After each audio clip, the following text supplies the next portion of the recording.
Nous sommes le 24 août, il est 17 h, bienvenue sur la chaîne.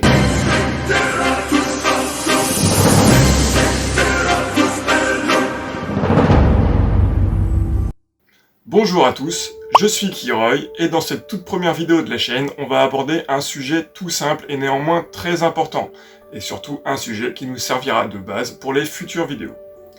Depuis le début de cette pandémie, dans les médias et surtout sur les réseaux sociaux, vous avez pu remarquer qu'il y a énormément d'informations qui circulent.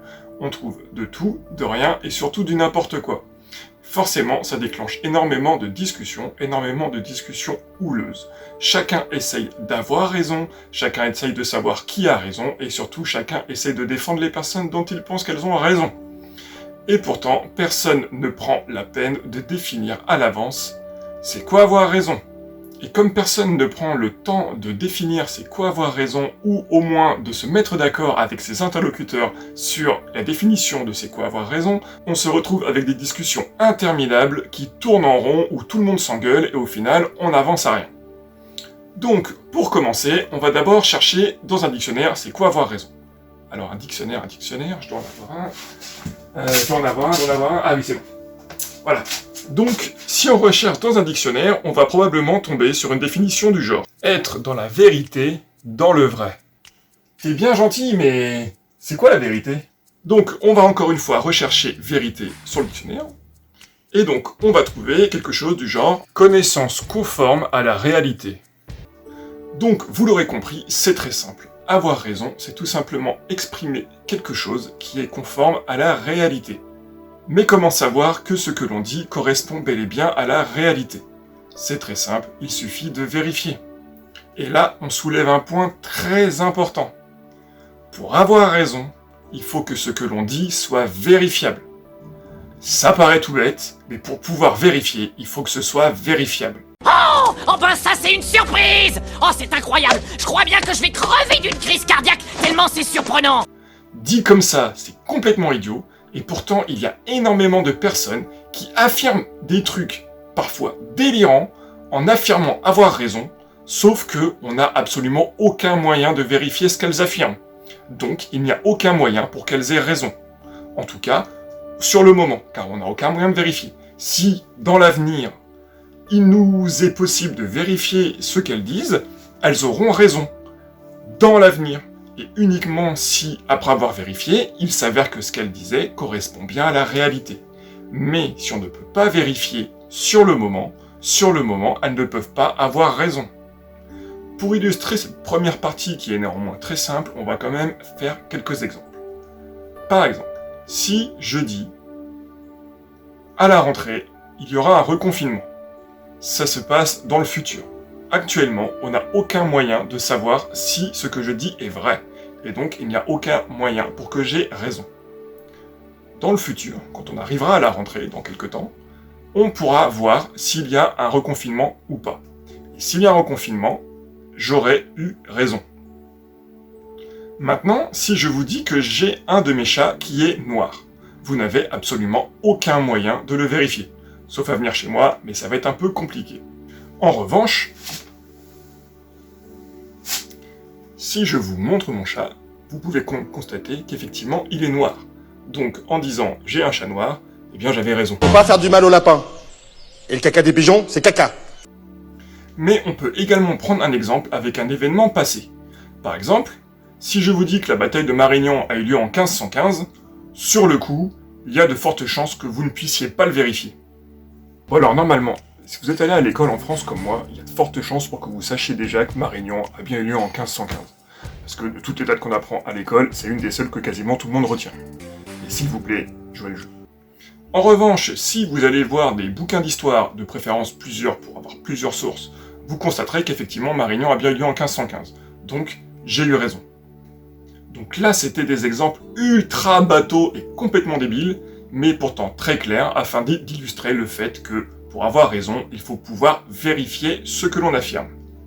Maintenant, on va prendre un exemple de quelque chose, d'une information qui est absolument invérifiable, et quelque chose que vous avez dû voir sur les réseaux sociaux.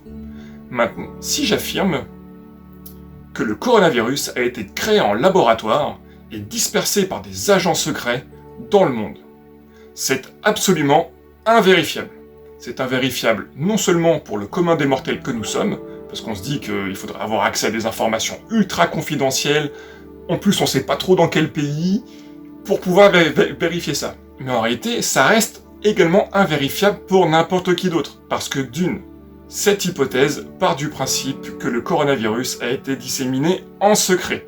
Donc on peut supposer que les personnes qui l'ont fait n'en ont pas beaucoup parlé, qu'il n'y a probablement pas eu de documents écrits ou par mail, mais s'il y en a eu, ça a été supprimé. Peut-être même que les personnes qui l'ont fait se sont fait exécuter par les commanditaires. Donc, pour retrouver les commanditaires, bonne chance. Et en plus, même si on ne les retrouve pas, les personnes qui affirment que le coronavirus a été répandu volontairement après avoir été créé en laboratoire, ils pourront toujours vous dire « Si tu n'as pas trouvé, ça ne veut pas dire que le complot n'existe pas, c'est juste que tu n'as pas cherché au bon endroit ou que les personnes se sont trop bien cachées. » Donc, c'est absolument invérifiable. Les personnes qui affirment ce genre de choses ne peuvent pas avoir raison. C'est mécanique. C'est comme essayer de changer une roue sans avoir de voiture. Vous pouvez avoir la roue, les outils, les connaissances, vous pouvez mimer les gestes sur la roue, vous n'aurez jamais changé de roue parce qu'il vous manque la voiture. Eh bien c'est pareil, pour avoir raison, il faut que ce que vous affirmez puisse être vérifié afin que ce soit conforme au réel. Maintenant, il y a un point très important. On va reprendre l'exemple du tout début. Si maintenant, je vous dis qu'à la rentrée, il y aura un reconfinement, on va partir du principe que ce sera le cas. Mais si je vous dis que cette information, je la tiens d'un être de lumière, qui est en fait l'esprit d'un Atlante décédé, et qu'il m'a contacté en rêve pour me dire qu'il y aurait un reconfinement à la rentrée, là, il y a des chances pour que vous ne me croyiez pas. Et vous auriez raison. Parce que, en fait, même si à la rentrée, il y a un reconfinement, la raison pour laquelle je vous dis ça est invérifiable. Vous ne pouvez pas vérifier qu'effectivement, d'une, il y a bien eu des Atlantes. Deux, quand ils sont morts, ils sont devenus des êtres de lumière.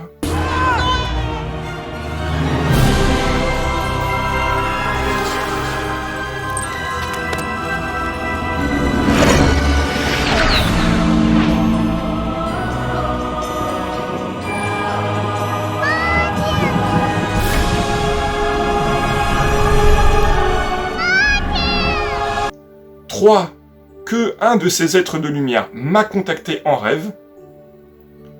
Et 4, que ce que j'ai rêvé est effectivement bien arrivé. Donc, c'est invérifiable. Ce qui fait que même si à la rentrée, il y a un reconfinement, je n'aurais pas eu raison. Parce que les raisons qui m'ont poussé à dire ça sont invérifiables. Il faut bien comprendre que pour avoir raison, il faut que ce que l'on dit soit conforme à la réalité, mais il faut que la raison, il faut que les arguments que l'on donne, il faut que les faits que l'on cite soient eux-mêmes vérifiables et soient eux-mêmes conformes à la réalité. Sinon, ça s'appelle du bol. Parce qu'en réalité, dans notre monde, quasiment tout est à peu près possible. Ou on va dire dans notre univers. Donc, donner un truc au pif et avoir la chance que ça se produise, c'est possible.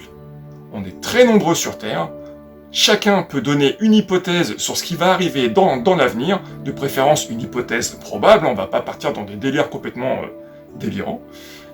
Il y a de fortes chances pour que au moins l'un de nous tombe juste. Mais ça ne voudra pas dire qu'il aura eu raison, il aura juste eu du bol. Pour avoir raison, il te faut de bonnes raisons.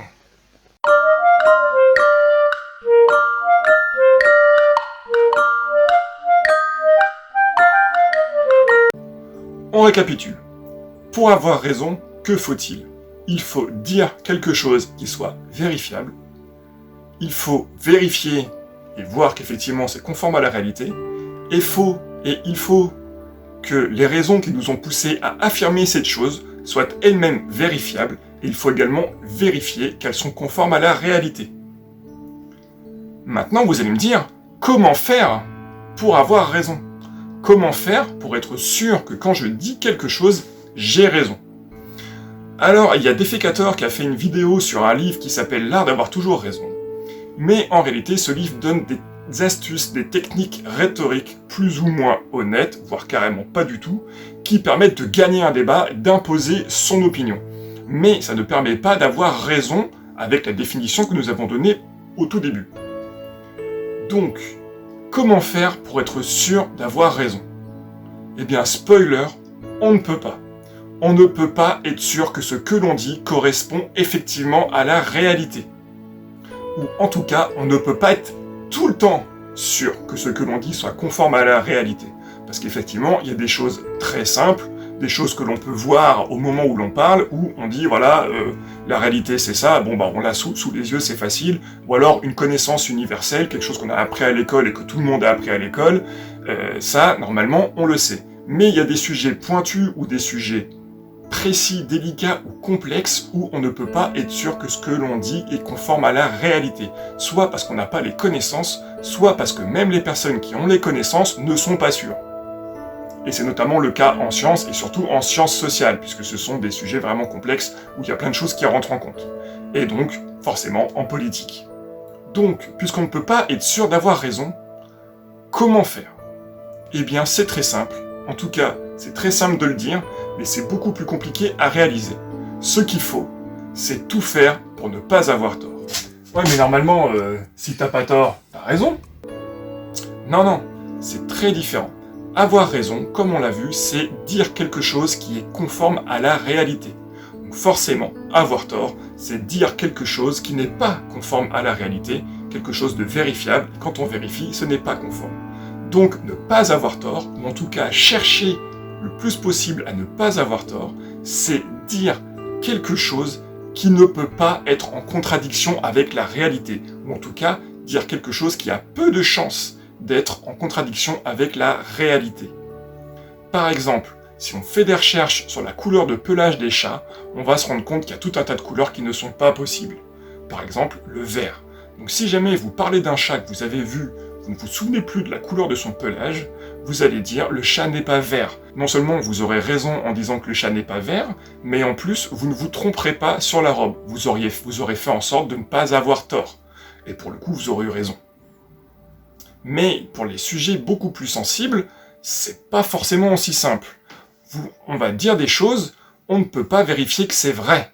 Donc on va faire en sorte que ce ne soit pas faux. On va faire des recherches sur le sujet afin de définir des bornes, des choses qui ne sont pas possibles dans ce sujet, des choses que le sujet ne peut pas faire, des choses qui ne sont pas possibles dans le cadre de ce dont on parle, ou en tout cas des choses qui ont très peu de chances d'arriver. Et une fois qu'on a défini ces bornes, les impossibilités, ou en tout cas les choses qui ont plus de chances d'être impossibles, là, quand on va parler, on a quand même vachement de chances d'avoir raison. Alors, certes, c'est compliqué, c'est long, c'est pas toujours faisable, mais c'est la seule chose honnête à faire. Bitches. Merci à tous d'avoir suivi cette vidéo, j'espère que vous aurez trouvé ça intéressant. N'hésitez pas à commenter, bien sûr de manière polie et construite, n'hésitez pas à donner votre avis. Moi ça m'intéresse, je n'ai aucun problème à avoir tort à partir du moment où on me prouve que j'ai tort, parce que moi ça me fait avancer, ça me fait évoluer, j'apprends tout un tas de choses. C'est vrai pour cette vidéo, ce sera vrai pour absolument toutes les autres. Et surtout, n'hésitez pas non plus à mettre des commentaires sur la vidéo, et pas uniquement sur le contenu. Savoir si ça se regardait facilement, si c'était correct. Sachant que c'est ma toute première, j'ai fait plein d'essais avec plein de choses différentes. Ce modèle-là a l'air d'être le meilleur pour l'instant que j'ai fait. Encore une fois, merci à tous, et la prochaine fois sur la chaîne, eh bien on verra bien.